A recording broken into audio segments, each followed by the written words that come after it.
Welcome to Take 5, your 5-minute inspirational message from Solid Rock Drogheda. All of us have things that we say we will do when we get around to it. Tasks that have to be done that we keep pushing off to another day. It's called procrastination. Procrastination is the thief of time. Whenever you have something and you can do it today, but you put it off to another day, and then sometimes it never ends up taking place. Well, I have a way of reminding myself about the importance of doing things in a good, timely fashion. And it's actually a bookmark that I keep in my office, and I've kept it in my office now for over 3 years. And the bookmark is actually a check. And I use it to keep my place in my Bible. I use it to keep my place when I'm using a study book in my office.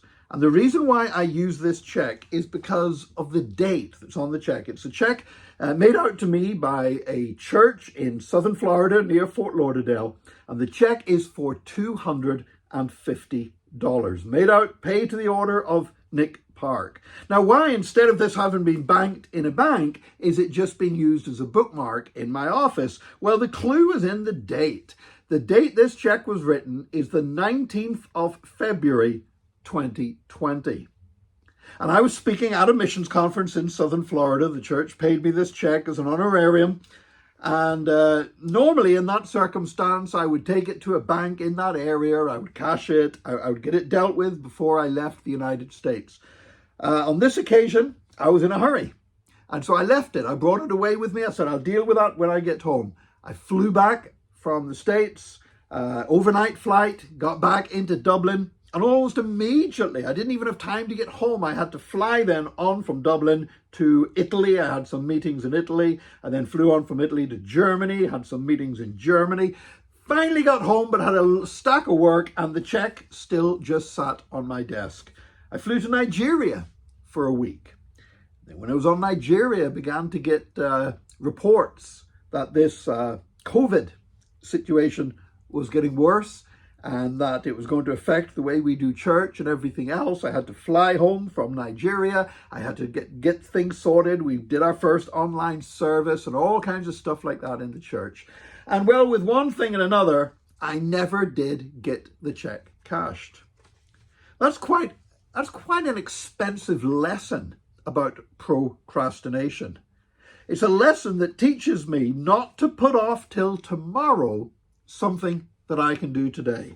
That's a lesson that I paid $250 to learn, because once that check had gone past the 6 months mark, it's absolutely useless. You can take that to a US bank, you can post it to them, whatever. They are not going to honor a check once it goes past 6 months. Certainly today, 3 years down the line, this check would appear to be nothing but a useless bit of paper. But actually, it's a valuable reminder to me not to put off till tomorrow the things I can do today. Now, sometimes in our daily schedules, there are things that we genuinely cannot do on a set day. I'd be honest with you, I sometimes have stuff on my schedule that there's no way, everything that I've got on my to-do list, that I could do it in a 24-hour period. I have to move some stuff onto the calendar for the next day and deal with it then, sometimes even the day after that and the day after that. But by keeping that check on my desk, by using it as a bookmark that I look at every day, it is a reminder to me that where possible, what I can do today, I should do it today. And it could prove to be painful and expensive to me if I don't do so. I don't know what things you have in your life. Is there something that you have today that you really have been putting off, but you need to do it today? It may not be anything to do with business or money or your job. It might be simply somebody that you need to tell them that you appreciate them. It might be somebody that you need to apologize to. It might be something you have to do to set a relationship back in a better place. I don't know what it is, but I would just say to you, don't make my mistake that I made with my check for $250. Instead, you don't have to pay that kind of money to learn a lesson. Learn the lesson today. If there's something that you need to do it today, then do it, and do it well in Jesus' name. May God bless you today. Join us again tomorrow for another Take 5, your 5-minute inspirational message from Solid Rock Drogheda.